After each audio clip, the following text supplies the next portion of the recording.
Rio was a weak and forgotten kid, often looked down upon by others. Yo bro, is this Naruto? But one day he discovered he held an ancient power, the divine protection of the gods. 1,000 years earlier, a legendary hero named Xuan had once used this same divine power to save the realms. But as he fought the demon lord, Xuan was betrayed, casting the 6 realms into chaos. Xuan's spirit was scattered into 72 pieces, and his legendary power vanished, leaving the world vulnerable to darkness. Nah, just tell me why all powerful characters are betrayed. It's like Joe Fan getting betrayed by his disciple. Years later, Rio and his older brother Gen faced many battles against demonic forces. Gen protected Rio, even though he often felt his brother was a burden. He'll not feel that later. Their father, Amli, fought bravely to keep them safe from Asmodeus, a powerful demon.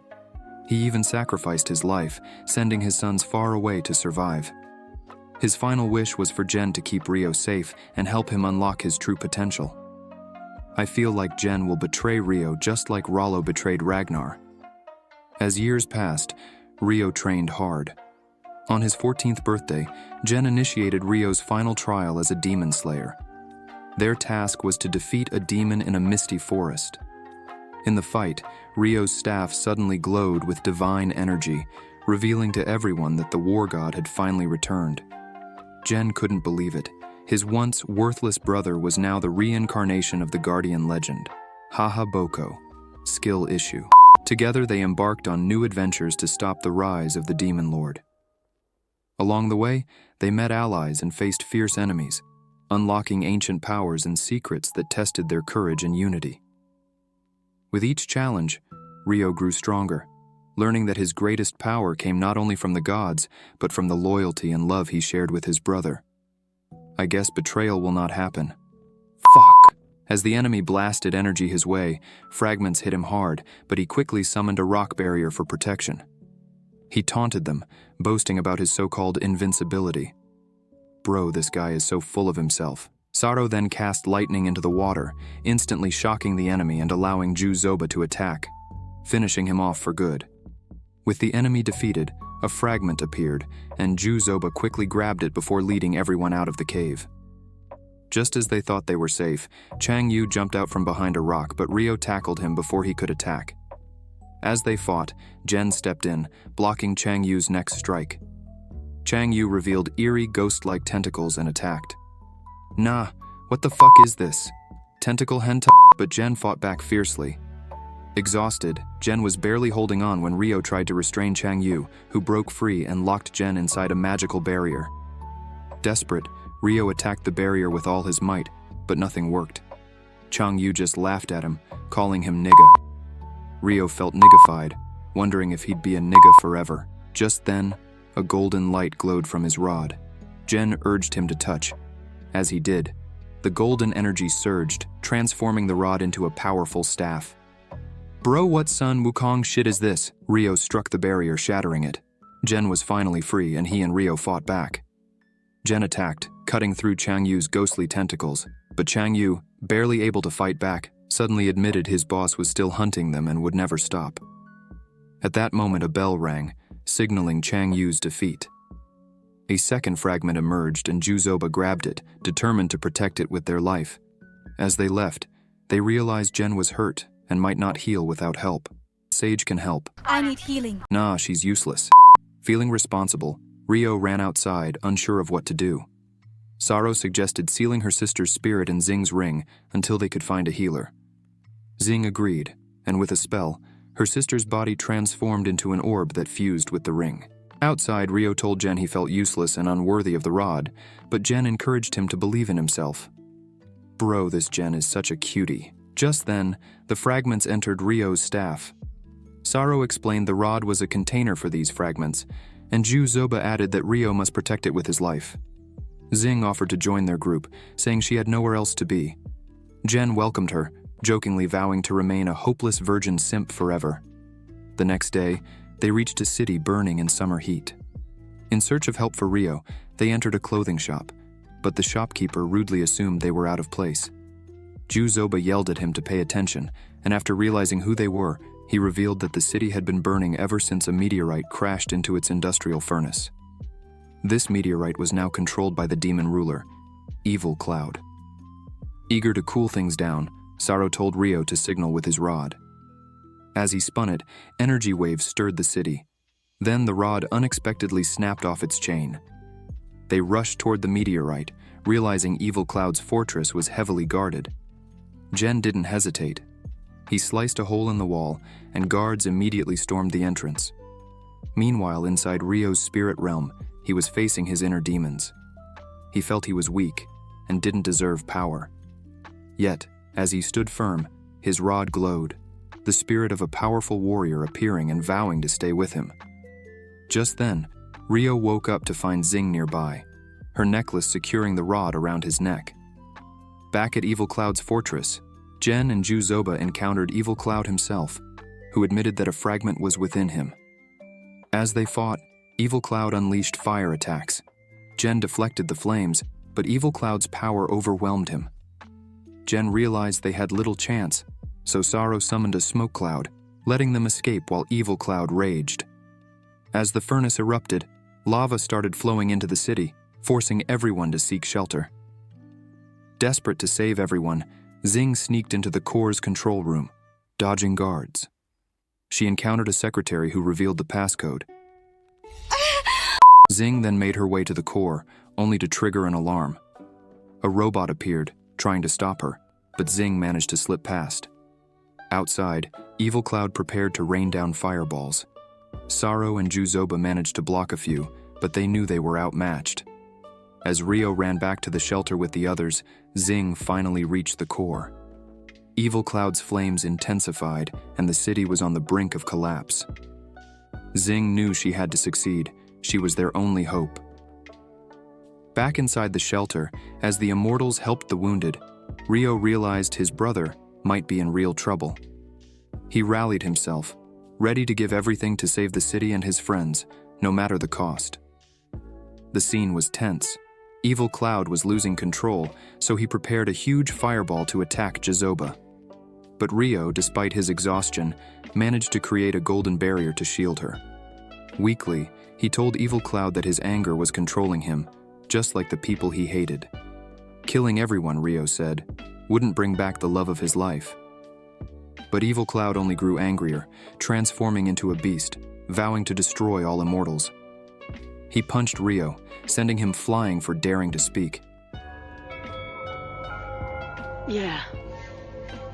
Trying to defeat you with force isn't gonna work, I get that now. Because the two of us have all the exact same moves.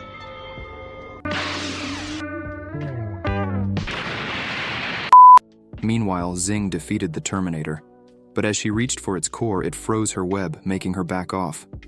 Confused, she noticed a strange machine nearby and wondered, "What is that?" Rio, injured but alive, refused to give up. Evil Cloud mocked him, calling him weak and worthless, but Rio held his ground. Evil Cloud then launched a massive fireball, blowing up the area and heading toward the core signal he sensed. As the smoke cleared, Rio and Saro, somehow still alive, knew they were lucky. Rio announced he was going to the furnace. Saro gave him a boost of magic, and Rio disappeared in a flash. In the secret room, Xing sensed someone else nearby, a demon. The demon retrieved the core, and Evil Cloud appeared, demanding it back. The demon, now transformed into Beastman, threatened to crush Evil Cloud. The two clashed, and Evil Cloud barely held his ground as Beastman overpowered him and took another victory. Then, Beastman noticed a meteor headed toward the city, his chance to witness destruction firsthand. But Rio appeared, knocking Beastman's cube aside and trying to absorb the demon's power with his staff. Beastman nearly sliced Rio in two, but Xing pulled him to safety. Furious, Beastman detached himself and fled. With the meteor drawing closer, Evil Cloud revealed that destroying the core would make the meteor vanish. Rio grabbed his staff and shattered it, causing ice to sweep across the city, freezing the meteor until it exploded into snowflakes. But the effort left Rio drained, and he passed out. Days later, at the Divine River, where Jen was healing, Rio observed the mystical island. That evening, they spotted a mysterious figure on the cliff. Jen wanted to investigate, but Rio warned him to be careful. Jen ignored him, confronting the stranger and asking for his dreams to come true. The man, known as Ghost, mocked him, mistaking him for a legendary demon hunter. Feeling challenged, Jen drew his sword, determined to prove himself. As they squared off, Juzoba and Sero arrived, hoping to defuse the situation. But Ghost was determined to duel. Xing tried to buy time by explaining that Jen was still recovering, and Ghost agreed to wait until morning. In the car later, Xing told Rio about Ghost's past. Once a commander in the God Race's army, Ghost had stolen a sacred weapon from the demon clan.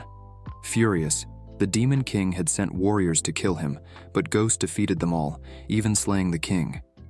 Hearing this, Jen declared he wouldn't back down. The next morning, Jen was ready, feeling stronger than ever. He charged at Ghost, but Ghost easily deflected his attacks. Jen's friends watching grew worried, and Xing managed to briefly save him with web armor. But Ghost was relentless, launching dark slashes that cracked Jen's armor. With memories of training with his father, Jen realized he needed to be stronger. In a last-ditch effort, he performed a blood ritual, sacrificing his own energy to gain dark power. Fueled by rage, Jen fought fiercely, pushing Ghost back. Ghost was thrilled by the challenge and taunted Jen, hoping to see his full strength. But Jen's friends were horrified when he raised his sword against them, mistaking them for enemies in his possessed state. Rio bravely blocked him, begging him to snap out of it. Then Ghost intervened, piercing Jen's arm and stopping his rampage. In the spirit realm, Jen encountered visions of Tian, a legendary warrior, who taught him the true purpose of fighting, not for glory, but for peace. When Jen regained consciousness, Ghost told him he was only spared because Tian had once shown him mercy. Ghost left, promising to fight Jen again someday if he ever became truly worthy. As Jen collapsed in exhaustion, his wounds began to heal. Rio, relieved, rushed to him, grateful to see his friend back to normal. The team reunited, ready to face whatever came next. As Jen complained about being hungry, Saro suggested they head back to the car. While gazing at the river, Jen told Rio that he was chosen to wield the ancient staff because he was special. He explained that to unlock its full power, they needed to reclaim all the soul fragments. Later in the car, Jen wondered how they could unleash the powers from the double swords. Just then, Juzoba appeared out of nowhere, saying that Fenan, a distant city in the lower realm, could help them. Jen was annoyed to see her and snapped at her to mind her own business, but Juzoba threatened to beat him up and called him a loser. Saro stepped in, explaining that Fenan was the only city of deities in the lower realm and promised they'd find answers there. They started driving toward the city when Rio noticed that his metal rod had picked up a signal from another soul fragment, which Saro believed was inside Fenan. When they arrived, the city was breathtaking. They were scanned by security, and they learned that the prince was getting married in just a few days. Juzoba was furious about the news, and the group wondered if she was losing her mind. Meanwhile, Rio was curious if they would be allowed to attend the wedding. Suddenly, a group of knights arrived, and their leader invited them to the palace because the prince wanted to see them. Inside, they devoured food like hungry kids. The prince, Tanu, welcomed them to Fenan. Saro introduced himself and asked to see the king, but Tanu said they could only meet him at the wedding. When Xing asked who the bride was, Tanu shocked everyone by saying that Juzoba was his bride. He explained that he had loved her since they were kids and had even recorded her body scan years ago, hoping for her return. Juzoba, however, confessed that she planned to bully Tanu to save him money for ice cream. Tanu didn't care and insisted that they were meant to be together. Juzoba, realizing Tanu hadn't changed, told him to find someone better. Saro reminded her that pretending to play along was their best chance of finding the soul fragment, so reluctantly, she agreed to follow Tanu. Suddenly, Xing saw a thief stealing a lady's necklace. Jen thought it was his chance to impress her and bravely confronted the thief, but the thief easily knocked him aside and escaped. To Jen's horror, the lady accused him of being the thief, and the knights arrested him after they found the stolen necklace on him. Luckily, Xing reminded the knights that they were special guests for the prince's wedding. But when the knights checked their records, they discovered that Jen and Xing were listed as illegal immigrants and decided to arrest them. They managed to escape but were confused about what was happening. Meanwhile, Rio and Jen searched the city for the fragment, but the signal kept changing. Saro began to doubt if there was even a fragment in the city. They soon realized the signal was leading them outside, so they ventured into the forest, only to find the signal had disappeared. It seemed like someone was controlling it. As they decided to return to the city, an announcement blared that the city would be sealed for the wedding. Suddenly, the gates shut, and a magical barrier knocked Rio to the ground. Saro tried to bang on it, but it repelled him, showing just how strong it was. An old man appeared and asked for their help to get back inside. When Rio tried to explain to the security guards that the man was a city resident, they ignored him. Saro thought it was suspicious. Then the old man suggested they could use an underground tunnel to sneak back into the city. Excited, they followed him and opened the entrance to the tunnel. Rio led the way, but a barrier repelled him when he tried to enter. Saro decided to try his luck and managed to get through. Inside, he saw hieroglyphics on the walls and tried to figure out how to break the barrier. When he accidentally cut his finger, his blood made the barrier dissolve. The old man joined them as they reached the end of the tunnel, which led them to a bar. Saro used magic to make Rio do somersaults, but they soon realized the old man had vanished. Just then, a knight spotted them, and Saro discovered they were being watched on a screen. The PA system announced they were illegal immigrants, and everyone in the crowd turned to look at them. They had to run to escape being captured. Meanwhile, Juzoba was already dressed for her wedding, taking photos with the prince. As she grew tired of the charade, she stomped on Tanu's foot and asked why he was marrying her. Tanu revealed that he had sent kids to bully her when they were younger to catch her attention. Horrified by this revelation, Juzoba told him she never wanted to marry him. She only came to find the soul fragment. Tanu wouldn't accept this and held her tightly. A lensman captured a perfect photo of them, making it look like they were a perfect couple. Seeing this, Rio felt something was off, and Saro realized Tanu was behind it all. Hey, what's up guys, it's Scarce here, and today I'm doing my face reveal video. I know a lot of you guys wanted this for a while. Inside the palace, Juzoba commanded a man to delete the photo, but Tanu took control of her mind with the soul fragment, insisting he wouldn't let her go. The PA system announced that the wedding would take place in the main hall. Xing wondered how they could sneak in, but Jen suggested they break in, thinking his plan was as ridiculous as he was. She then tricked two clueless simps into helping her escape while Jen and Xing made their way toward the palace. Meanwhile, Rio and Saro had been captured and thrown into a cell. Desperate to escape, Rio explained they were friends of the king's bride, but the knights wanted proof.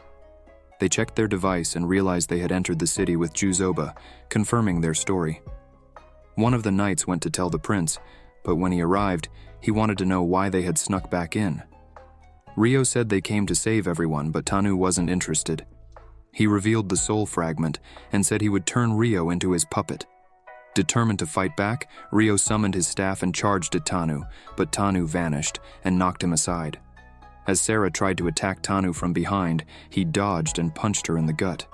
He summoned the fragment, taking control of Rio's mind and bound him with a magical rope. Just then, Rio felt a voice in the darkness.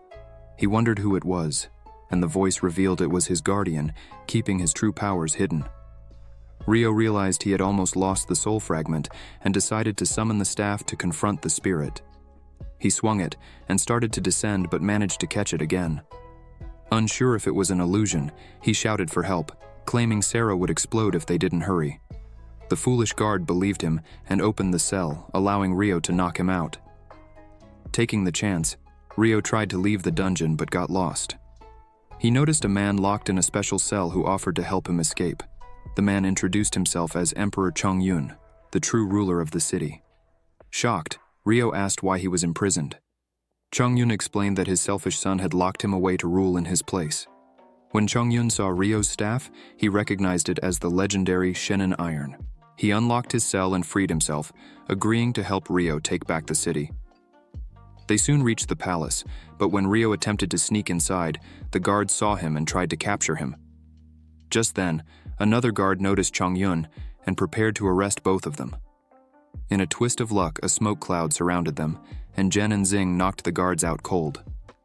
Overwhelmed with emotion, Rio turned into a scared kid again and started crying. After gathering himself, he introduced Chongyun to the group and revealed that Saro had been brainwashed by the prince. Xing realized Juzoba was probably in the same situation. Chongyun confirmed that it was the soul fragment's power at work. Suddenly, Zhen pointed his sword at Chongyun and asked if he could identify his swords. The emperor revealed they were the famous double swords of Quan. Zhen suddenly realized he was the one everyone had been looking for. He quickly rushed off to find disguises for the group, preparing to confront the prince. Once they were ready, they headed into the hall, trying to blend in with the crowd. The prince's ugly uncle welcomed them to the wedding. Zhen whispered to Xing to save Sarah. But then they spotted Tanu, and it turned out Sarah was already inside the hall, disguised as part of the bride's family. Xing wondered if the emperor could reveal himself, but he warned that Tanu was using his magic to control the knights. If they were found out, they would be attacked immediately. The only way to save the kingdom was to challenge Tanu to a duel, and Zhen was the one who had to fight. Just then, the prince appeared with his zombie bride, and they began to exchange vows. Zhen decided this was the perfect moment to interrupt. He called out a challenge to Tanu, and everyone thought he was just being rude. The uncle suggested they take the fight to the arena for a proper showdown. At the arena, as Zhen and Tanu faced off, the crowd cheered for the prince. Chongyun, however, saw this as their chance to escape with Juzoba. Zhen jumped into the fight, but Tanu blocked his attack. Meanwhile, Xing sneaked away to find Sarah. She was desperate to bring him back to his senses and started smacking him, hoping to break Tanu's hold. But Tanu noticed her and snapped his fingers, commanding Sarah to stand. She got scared and kicked him away. As Zhen and Tanu continued to fight, Sarah wondered how Tanu was controlling her friend. Tanu taunted Zhen, saying he fought like a kid who couldn't see. Feeling insulted, Zhen pushed himself to fight harder. Tanu then showed off his Ice Soul Dragon Spear, and the crowd gasped, thinking he would easily defeat Zhen. Tanu charged at Zhen, leaving a cut on his arm, but Zhen refused to back down. He kept fighting, determined to prove Tanu wrong. As the fight raged on, Rio tried to reach Juzoba but found her completely lost. Zhen was getting weaker as ice spread across his arm. Desperate to save his brother, Rio urged the emperor to reveal himself, but he insisted the time wasn't right. Zhen charged again, dodging Tanu's attacks, but Tanu was too strong. Tanu boasted that it was impossible to break the seal of the higher realm, saying they should give up on the other soul fragments. But Zhen believed Tanu was just too scared to admit he was weak. Anger gave Zhen new strength, and he leaped onto Tanu, trying to gain the upper hand. The battle was fierce, and the ground shook from their blows. When Tanu began rising with a whirlwind, Zhen followed him, and their weapons clashed, sending the uncle flying. As the smoke cleared, Rio stood up to reveal that Tanu was a fraud. He had locked the emperor away to steal his throne. The knights gasped, recognizing the emperor. Chongyun stepped forward, declaring that Tanu had trapped him in a dungeon. Tanu, panicking, tried to convince everyone that the emperor was a monster, but they didn't believe him. As they surrounded Tanu to arrest him, he unleashed his full power, freezing everything in the arena. Yet somehow, Zhen stayed warm. Tanu couldn't believe how powerful Zhen was. He slashed at Tanu, but Tanu retaliated, trying to protect his city. Tanu then revealed that Rio was deceived by a demon. Just then, a spirit emerged from Chongyun, transforming into Samir, the demon who had killed Zhen's father. Samir claimed she had never been weak, and that they had all fallen for her plan. Chongyun had locked Tanu's father away, hoping to eliminate Samir. But she had survived, and Tanu said they had one last chance to kill her. Zhen, filled with rage and a desire for revenge, charged at Samir. Suddenly, Rio jumped in front of Zhen, and Samir took advantage, forcing Rio to attack Zhen instead. In the chaos, Zhen blocked an attack but was pushed down. Samir was ready to trap them all forever, but Zhen pushed Rio out of the way just in time. As Rio grew angry, he summoned his demon spirit, offering his soul for power. Samir tried to take Rio as a trophy for her master, but when her grip slipped, Rio unleashed his true power, revealing himself as an ancient god. He quickly stabbed Samir in the heart before she could react, obliterating her. But Rio fainted afterward. With the city finally at peace, they decided to bury Tanu. Juzoba was heartbroken, knowing she would never see him again. As they prepared to leave, the king suggested they head to Zumi Mountain, where they could find more soul fragments. Xing wondered how they would get there without roads, but the king summoned a magical portal. Jen, confident it would be easy, led the way through, ready for their next adventure. If you enjoyed this recap, please consider liking and subscribing to the channel. Have a great day.